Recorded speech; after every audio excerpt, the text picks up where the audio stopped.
ಅಂದರೆ ಅಲ್ಲಿಯ ತನಕ ನಾವು ನಮ್ಮ ದನಕರಗಳನ್ನು ಅಟ್ಟಿಯಿಂದ ಹೊರಕ್ಕೆ ಬಿಡುವುದು ಬೇಡವಂತೇನು? ವರ್ಷಕ್ಕೆ ಎಷ್ಟು ಹಸುಗಳನ್ನು ಹುಲಿಯ ಬಾಯಿಗೆ ಬಲಿ ಕೊಡಬೇಕು ಹೇಳಿ? ಹೋದ ವರ್ಷವೇ ಕುಳುಕಂದದಿಂದ ತಂದ ಹೊಸ ಎತ್ತು ಹೋಯಿತು.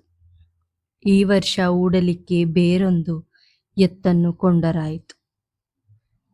ನಾನು ನಡುವೆ ಹೇಳಿದೆ, ಏನು ನಿಮ್ಮಲ್ಲಿ ಅಷ್ಟು ಹುಲಿಗಳ ಉಪದ್ರವಿದೆಯೋ? ದನ ಮೇಯಿಸುವಾಗಲೂ? ನಮ್ಮೂರಿನಂತೆ ಇಲ್ಲಿ ದನ ಮೇಯಿಸುವುದಕ್ಕೆ ಯಾರೂ ಇರುವುದಿಲ್ಲವೇನು? ನೀವೇನು ಹೇಳುತ್ತೀರಿ ಸ್ವಾಮಿ? ನಿಮ್ಮ ಹೆಸರನ್ನು ಕೇಳಲು ಮರೆತು ಬಿಟ್ಟೆ. ಏನೆಂದು ಕರೆಯಲಿ? ಶಿವರಾಮ. ನೋಡಿ ಶಿವರಾಮಯ್ಯ, ನಿನ್ನೆಯೇ, ಬಹಳ ಇಂದಲ್ಲ ಏನಲ್ಲ, ನಮ್ಮ ಮನೆ ದನವನ್ನು ಹಿಂಡಿಗೆ ಬಂದು ನುಗ್ಗಿ ಮುರಿದುಕೊಂಡು ಹೋಯಿತು. ಈ 1 ತಿಂಗಳಲ್ಲಿ ನಮ್ಮ ಗ್ರಾಮದಲ್ಲಿ ಏನಾದರೂ 10 ನಡೆಗಳಿಗೆ ಕಡಿಮೆ ಇಲ್ಲದಷ್ಟು ಹುಲಿಯ ಬಾಯಿಗೆ ಬಲಿ ಬಿದ್ದದ್ದಾಯಿತು. ಏನು ಮಾಡಬೇಕೆಂದೂ ತೋರುವುದಿಲ್ಲ. ಏನು, ಅಷ್ಟು ಹುಲಿಯ ಹೆದರಿಕೆ ಉಂಟಲ್ಲವೇ ನಿಮ್ಮ ಊರಲ್ಲಿ? ನಮ್ಮ ಊರಲ್ಲಿ ಅಂತ ಹೆದರಿಕೆ ಇಲ್ಲವಪ್ಪ. ಏನೋ ಸುತ್ತಲಿನ ಗುಡ್ಡಗಳಿಗೆ ಬೆಂಕಿ ಬೀಳುವ ಸಮಯದಲ್ಲಿ 2-3 ವರ್ಷಗಳಿಗೊಮ್ಮೆ ಅದು ನಾಯಿ ಹುಲಿಯೋ ಏನೋ ಬರುವುದುಂಟು. ಅದೆಲ್ಲಾದರೂ ಬಂದಿತೆಂದರೆ ಬಂದದ್ದು ಊರು ಬಿಟ್ಟು ಹೋಗುವ ತನಕ ಹೊಟ್ಟೆ ಪುಕು ಪುಕು ಆಗುತ್ತದೆ. ನೀವು ನೆಟ್ಟಗೆ ಹುಲಿಯ ದವಡೆಯಲ್ಲೇ ಬಿಡಾರ ಮಾಡಿಬಿಟ್ಟಿದ್ದೀರಿ. ಅಂದರೆ ನಿಮ್ಮ ಊರಲ್ಲಿ ಮನುಷ್ಯರಿಗೆ ಅದರಿಂದ ತೊಂದರೆ ಇಲ್ಲವಷ್ಟೆ. ಮನುಷ್ಯರಿಗೂ ಉಂಟು, ಆದರೆ ಜಾನುವಾರುಗಳಿಗಿರುವಷ್ಟಿಲ್ಲ. ಯಾಕೆ? ಕಳೆದ 1 ತಿಂಗಳಲ್ಲಿ ಒಂದು ಅಡ್ಡಬಲಿಪ್ಪ ನೋ ಬೆಂಗಪಲ್ಲಿಯೋ ಒಬ್ಬ ಗೌಡನ ತೋಳನ್ನು ಕಚ್ಚಿ ಹರಿದು ಬಿಟ್ಟಿತಲ್ಲ.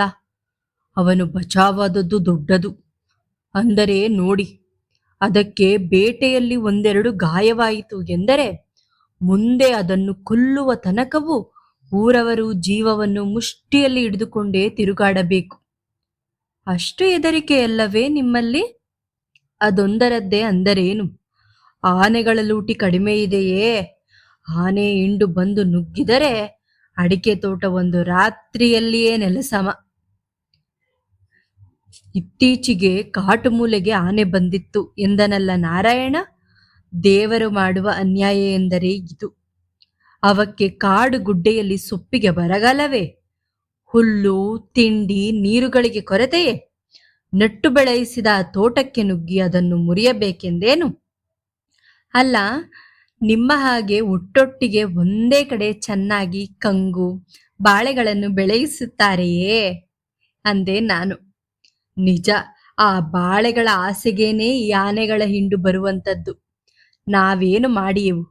ಹಿಂಡಿಗೆ ಹಿಂಡೇ ಬಂದು ನುಗ್ಗಿಬಿಟ್ಟರೆ 1-2 ಗರ್ನಾಲು ಢಮ ಢಮ ಆರಿಸಬಹುದು.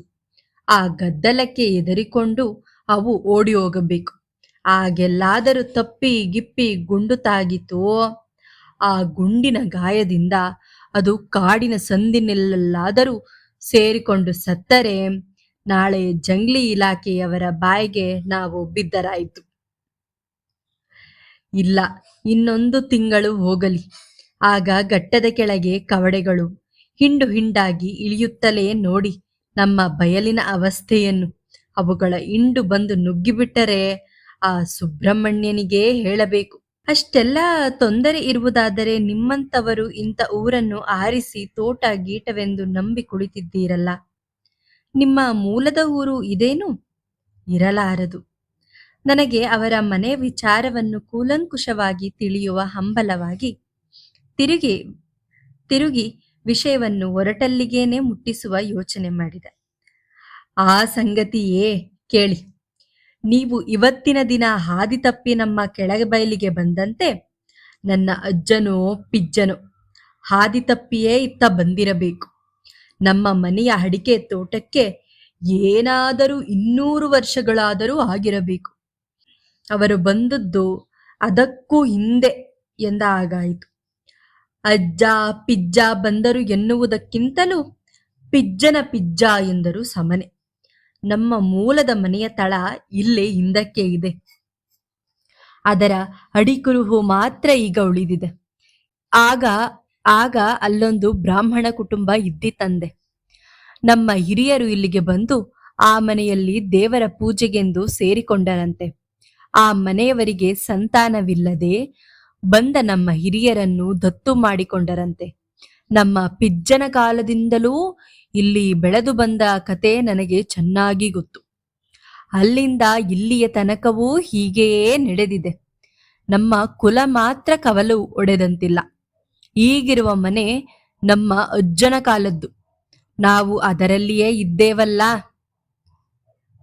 ನೀವು ಮನಸ್ಸು ಮಾಡಿದರೆ ಇದಕ್ಕೂ ಒಳ್ಳೆಯದಾದಂಥ ಭೂಮಿ ಮನೆಗಳನ್ನ ಅರಸುವುದು ನಿಮಗೆ ಸಾಧ್ಯವಿರಲಿಲ್ಲವೇ? ನಿಮಗೇನು, ಈ ಕೊಂಪೆಯಲ್ಲಿ ಕಾಯಿಸು. ನಾನಂತೂ ವರ್ಷಕ್ಕೆ 1000 ರೂಪಾಯಿ ವರಮಾನ ಬಂದರೂ ಇಲ್ಲಿ ನಿಲ್ಲಲಾರೆ. ಆಗ ಗೋಪಾಲಯ್ಯ ನಗುತ್ತಾ ಹೇಳಿದರು, ಹೌದು ಶಿವರಾಮಯ್ಯ, ಈ ಜಾಗಕ್ಕೇನಾಗಿದೆ? ಇಂಥ ನೀರಿನ ಬಲವಿರುವ ತೋಟವು ಸಾಮಾನ್ಯ ಎಲ್ಲೂ ಸಿಗಲಾರದು. ಅದು ನಮ್ಮ ಪುತ್ತೂರು ವಿಟ್ಲಾದಂಥ ಸೀಮೆಗಳಲ್ಲಿ ಸಿಕ್ಕಿತೆಂದು ತಿಳಿಯಲೇಬೇಡಿ. ಇಲ್ಲಿ ಯಾವುದಕ್ಕೆ ಕೊರತೆ ಇದೆಯಂತೆ?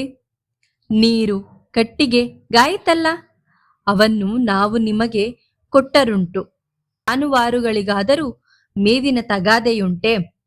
ವರ್ಷದ 12 ತಿಂಗಳು ಹಸಿರು ಹುಲ್ಲಿಗೆ ಬರಗಾಲವಿಲ್ಲ. ಹುಲಿಯ ಉಪದ್ರ, ಕಾಟಿಗಳ ಉಪದ್ರ ಇದೆ ನಿಜ. ಈ ರೀತಿ ಎಣಿಕೆ ಹಾಕಿದ್ದಾದರೆ ಒಂದೊಂದು ಊರಿಗೆ ಒಂದೊಂದು ಕೊರತೆ ಇದ್ದೇ ಇದೆ. ಇಲ್ಲಿನ ಒಂದು ಸಹಿಸಲಾರದ ಉಪದ್ರವೆಂದರೆ ಚಳಿ ಜ್ವರ. ಅದು ನಿಮ್ಮ ಪುತ್ತೂರನ್ನು ಬಿಟ್ಟಿಲ್ಲ.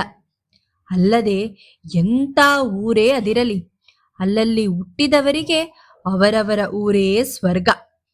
ಆ ಅಭಿಮಾನ ತಪ್ಪುತ್ತದೆಯೇ?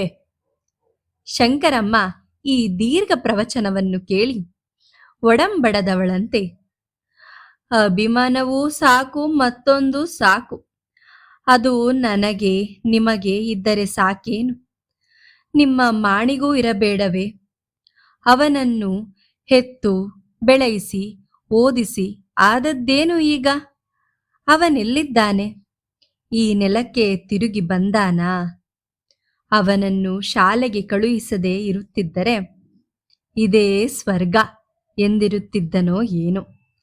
ಪೇಟೆಯ ಹವೆ ಒಂದು ಸಾರಿ ಹಿಡಿಯಿತೆಂದರೆ ಈ ಕೊಂಪೆ ದಿನಕ್ಕೆ ಬೇಡವಾಗುತ್ತದೆ ಎಂದು ಗೋಪಾಲಯ್ಯನವರು ಕಟ್ಟಿದ ಅಭಿಮಾನದ ಮಂದಿರವನ್ನು ಅವಳು ಒಮ್ಮೆಗೆ ಮುರಿದು ಬಿಟ್ಟಳು. ಗೋಪಾಲಯ್ಯನವರು ಮನೆಗೆ ಬಾರದ ತಮ್ಮ ಮಗನ ಪ್ರಸ್ತಾಪ ಬಂದೊಡನೆಯೇ, ಶಂಕರಿ, ಯಾವುದೇ ಮಾತಾಡಿದರೂ ನೀನು ಮಗನದೇ ಸುದ್ದಿಗೆ ಬಂದು ಸೇರುತ್ತಿ. ಅವನ ಭ್ರಮೆ ನಿನಗೆ. ಯಾಕೆ? ಅವನು ತಿರುಗಿ ಬರುವವನಲ್ಲ ಎನ್ನುವವಳು ನೀನೆ. ಅವನ ಅಂಬಲದಿಂದ ಕೊರಗುವವಳು ನೀನೆ. ಸಾಯುವ ಮೊದಲು ನಾರಾಯಣನ ಮಾಣಿಯನ್ನು ದತ್ತು ಮಾಡಿಕೊಂಡರೆ ಆಗುವುದಿಲ್ಲವೇ? ಬಾರದ ವಸ್ತುವಿಗಾಗಿ ಕೈ ನೀಡುವುದಕ್ಕಿಂತ ಇದ್ದದ್ದನ್ನು ಹದ್ದಿನಲ್ಲಿ ಇರಿಸಿಕೊಳ್ಳುವ. ಶಂಕರಿಯು ದೀರ್ಘ ಉಸಿರು ಬಿಟ್ಟಳು. ತಾನು ಯಾವುದೋ ಮರೀಚಿಕೆಗಾಗಿ ಹಂಬಲಿಸುತ್ತಿದ್ದೇನೆ ಎಂದು ಅವಳಿಗೂ ಅನಿಸುತ್ತಲಿತ್ತು. ದೇವರು ನಡೆಯಿಸಿದ ಹಾಗಾಗುತ್ತದೆ ಎಂದಳು. ಹಾಗೆ ಹೇಳು. ಕಾಯುವವನು ಬಿಡುವವನು ಆ ಸುಬ್ರಹ್ಮಣ್ಯ ಎಂದರು. ಎಂಥ ಭೀಕರವಾದ ಸ್ವಪ್ನ ಆ 2 ಜೀವನಗಳನ್ನು ನರಳಿಸುತ್ತಿತ್ತೋ ಯಾರು ಬಲ್ಲರು? ಆ ರಾತ್ರಿಯ ನಿದ್ರೆಯಲ್ಲಿ ಅದೇ ವಿಚಾರದ ಕನಸಿನಲ್ಲಿ ನಾನು ತೊಳಲಿದ.